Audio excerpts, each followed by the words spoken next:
Towards reviving Nigeria's steel and related industries, investigation took the lawmakers to Ajaokuta Steel Company and the National Iron Ore Mining Company, Itakpe. On health-related issues, Lagos State intensifies efforts in fighting the outbreak of cholera in the state. Plus, more than 200 young girls from across the country converge on Uyo, the Akwa Ibom state capital, for training on painting. Hello and a warm welcome to the correspondent this week. As usual, it promises to be educated and interesting. My name is Deborah Balagbobo. Thanks for joining us. Let's begin with iron and steel development. Senate is making another push to revive Nigerian steel and related industries.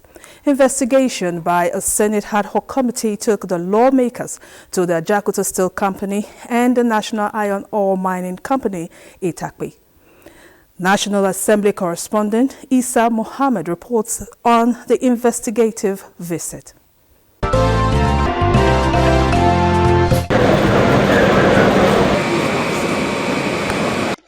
Ajaokuta Steel Company Limited was established in 1979 under the then President Shehu Shagari administration with the core mandate of steel production to fast-track industrialization. At 98% completion, it became a dash hope as its early small-scale fabrication and iron rod production appears to be the only sign of life in the mega factory. Efforts of the current administration and commitment of the 10th Senate to revive the company are seen as promising. Walking the committee around the moribund facilities, the acting chief executive, Kanwal Atons Joseph, says the management is implementing measures despite challenge of funding and other logistics to bring life to the company's production line. Now we are making efforts to put things in order. The committee observes that at the moment, the company only carries out periodic maintenance. My assessment of what I've seen so far is that I must confess that I'm amazed by the level of investment that I have seen. We look at Ajaokuta, be able to marry the physical structures in Ajaokuta with the write-ups that have been submitted to our committee. If that once this steel complex is up and running, there will be thousands of jobs that will be created, and it will stimulate the economy such that most of the materials and products that we import today from India, from China, and even South Africa, that will be able to produce them in here. The story at the National Iron Ore Mining Company, Itakpe, was no different as management of the facility took members of the committee round. Though management of the company is optimistic of a turnaround. Yeah, our expectation is to see this place producing so that Nigeria will be counted as one of the steel producing nation. Ajaokuta and it is sort of intertwined in terms of their business pursuits and objectives. But it's clear to me that given the challenges of Ajaokuta at this point, that this place can actually function whilst Ajaokuta is being put together. And I tell you why I say so. The product of this neogum is something that the entire steel industry utilizes. And there are so many steel mills in Nigeria. So I see no reason why this can't be revamped. And whilst Ajaokuta is being looked into, it can produce and sell as a commercial venture. What we should take positively is that the natural resources are still on ground. They have not been destroyed. So that means all we need to do as a country is put our heads together, put our acts together, and intentionally begin to resuscitate and revive the steel industry. You cannot separate in totality the National Iron Ore Company from Ajaokuta. So simultaneously, we need to encourage the federal government, who will then attract the necessary private investors so that we can collectively resuscitate these plants for the greater good of our country. The committee witnessed illegal mining activities in the forests within the National Iron Ore Mining site because the perimeter fence was not available. The National Iron Ore Mining Company was established as an offshoot of the mining division of the defunct Nigerian Steel Development Authority between 1970 and 1980 during second and third national development plans. The company has the nominal capacity at 2.15 million tons per annum concentrates with iron content of 63 to 64% required to feed Ajaokuta Steel Company. Stakeholders believe that reviving Ajaokuta Steel Company and the National Iron Ore Company owns significant opportunities for Nigeria's economy, job creation and industrialization, contingent upon successful resuscitation of the projects. Issa Mohammed is joining us via Zoom. Thank you so much, Issa. You're welcome to the Correspondent this week. It's my pleasure. All right, let's go into the issue of the day. What we understand that you accompanied the Senate Ad Hoc Committee to Ajaokuta Steel Company and Iron and Mining Ore Company in Itakpe. Tell us more on the findings of the committee.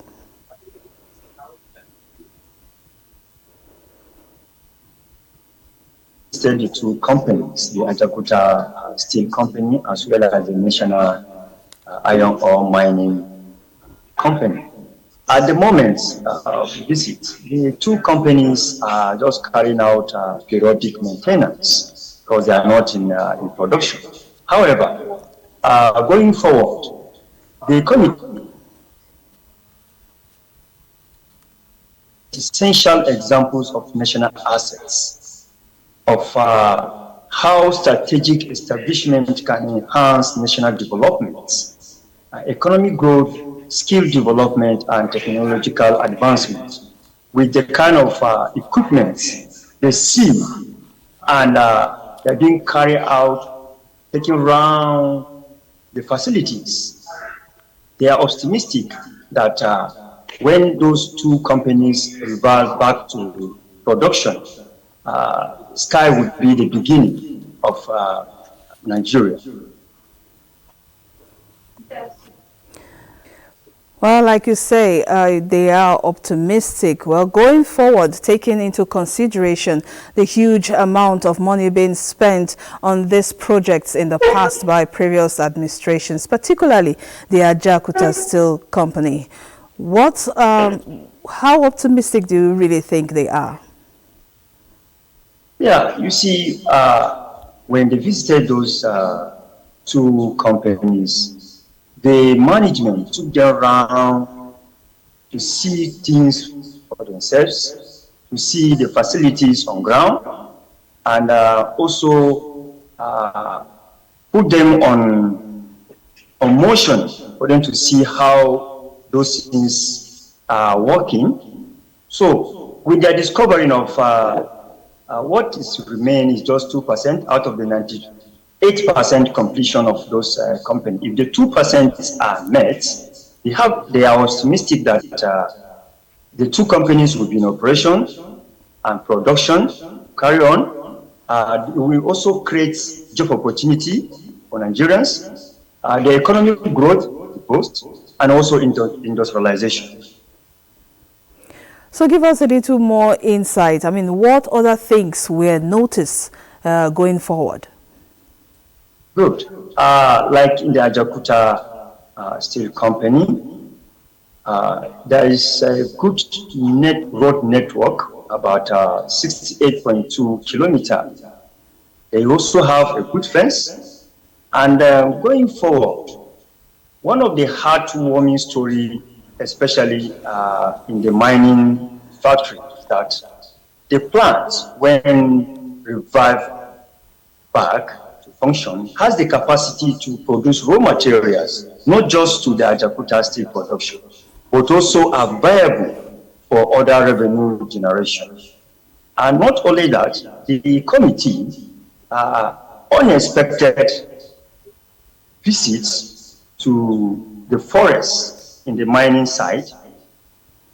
What was discovered was they cited an illegal mining activities going on in the forest within the grounds of the mining company, as absent of full perimeter fence makes it easy for trespassing. And the management give explanation. They have written to all the relevant authorities, and up to date, they are still waiting for response. All right. As a reporter who covered the visit, can we get your own perspective? Yeah, to be honest, it is the first time I visited Jakarta as well as Utepepe. And with the stories we have been hearing, I see things for myself. I couldn't believe it. It is the biggest steel factory in Nigeria. The facilities are there, the manpowers are there. I think if those two factories revert back to function, it holds a significant opportunities for Nigerians' economic growth, as well as job creation and industrialization as well, because you can produce for domestic consumption and for export as well. Like the mining factory can also produce raw materials for other viable related companies in steel production. So if those things are revived, I'm also optimistic that it is going to be good for Nigerians. So we look forward to better days ahead then. Thank you very much, Issa, for this insightful information. Hope to see you on The Correspondent soon. Thanks again for being there. It's my pleasure. Thank you. Moving on, women empowerment in focus. That's after the break. Don't go away.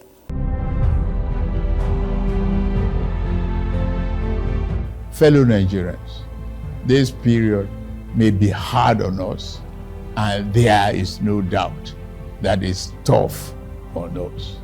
But I urge you all to look beyond the present temporary pains and aim at the larger picture. All our good and helpful plans are in the works. More importantly, I know that they will work.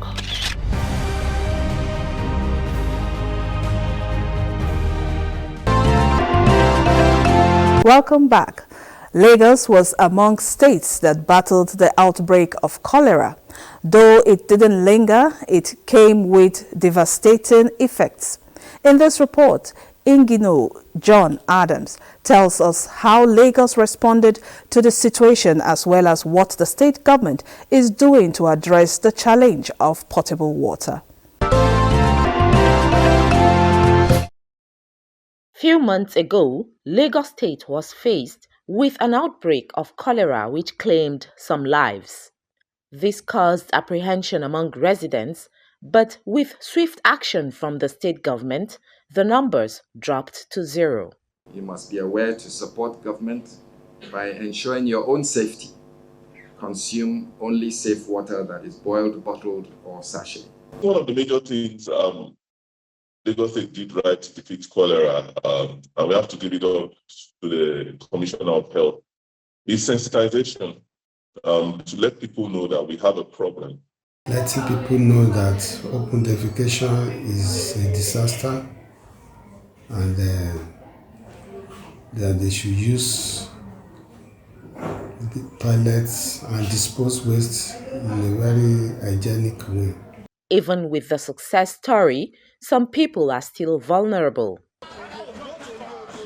John Obasi is a resident of Maridon Orile, one of the settlements being affected by perennial flooding in Lagos. Among multiple challenges faced by him and members of the community are waterborne diseases like cholera. Because of the waste and other things that people throw inside. So when the water comes, it brings those things out and people put their leg. And before you know it, they start vomiting, start stooling and other things. Apart from commending the government for proactive measures, towards curbing the spread of the disease, experts are calling for urgent attention for people like John, while advocating proper water sanitation and personal hygiene, as prevention, they say, is better than cure.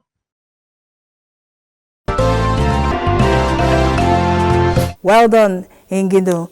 Improving sanitation and hygiene will go a long way to control the outbreak of cholera and prevent new cases. Kudos to Lagos State government.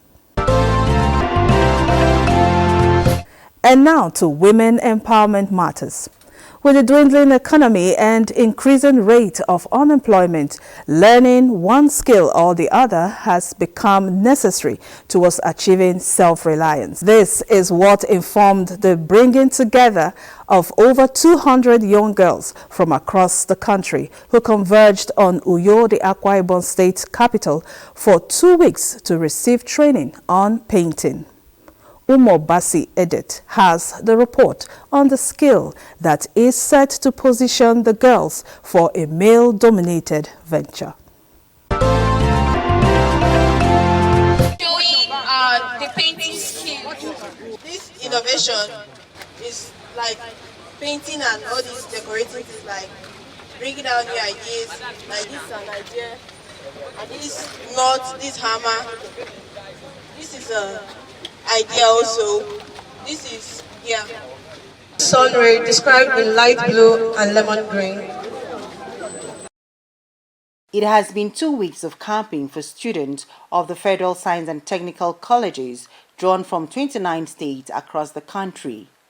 On arrival at the FSTC in Uyo, Akwa Ibom State, venue of the Maiden TVET camp, the fans wore this look.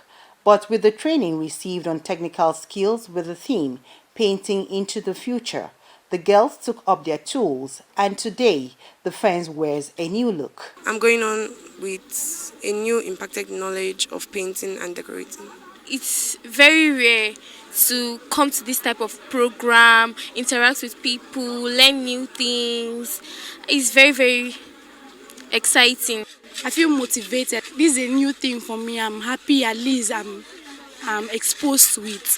And it helped me in my future because at least now there is no job opportunities in Nigeria. After learning this painting now, when I grow up, I can use it and be earning a living for myself, or even when I even have a job, I can use it and be making more money. It will help me different way because like what is happening now, what a man can do, a woman can overdo. So it will help me because I made new things. My school don't do all this, but now I've learned how to paint, how to scrape walls, how to do so many things. The fact that I'm a woman and I'm doing painting, I can easily get a job with a certificate and do better things with my life. I don't know how to do it before, but now I will learn more about it. Painting on a normal, but like this is just like a new chapter open for me because I paint normally at home, but like this is a new chapter, like as in things I've never known before. I'm just starting to know that, and it's like fascinating, and I really love it. So. A future transformed, girls excelling in male-dominated vocation. The Minister of Education, Professor Tahir Maman, alongside others, cannot hide their feelings. Extremely encouraged, and it reinforces our hope for this country and the education system that we are on the right track for getting our education system right, an education system that is functional. And the way to secure this is by having this kind of activity for our young ones. It's going to be an integral part of the education system. Yes, from January when we start implementing the new curriculum, this will be completely a norm in every school system in Nigeria. Others speak further. This 2-week long hands-on skills program, which will culminate in the acquisition of National Skills Qualification Level 2, is a collaborative work between African Development Bank and the Federal Ministry of Education. The Akwa Ibom State Government flagged off training programs at the Dakada Skills Acquisition Center, DAZA, described by many as the largest vocational facility in Nigeria. The CAMP program and more other similar initiatives will greatly impact positively on the young female gender demographic of the country by empowering them with the relevant skills set for wealth creation, economic self-reliance, and technological development, while urging and enjoying and preferred beneficiaries of this project not to rest on their oasis. They should explore ways of upgrading their skills in painting and other areas, as knowledge that is not nurtured would be obsolete. The TVA that we so much desire for this country in order for the national development to be very sound and solid, not to leave any single person or girl or gender behind. This is an event that's a dream come true for our children, painting into our future. I believe that those of them that came today, by the grace of God, when they build their own houses, they will certainly paint. With the certificate they will be given, they would go places. Prizes were given to outstanding students, and for them the future is assured, where no girl is left behind.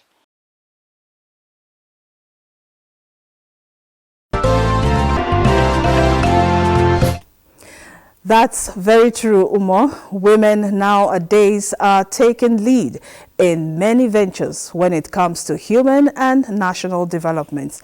And don't forget the saying, what a man can do, a woman can do even better. Congratulations to all the participants there, and kudos for making women proud. Many thanks, Umo Basi Edit, for this report. And with that report, we conclude this edition of The Correspondent this week. Thanks very much for watching. From all of us, it's bye for now.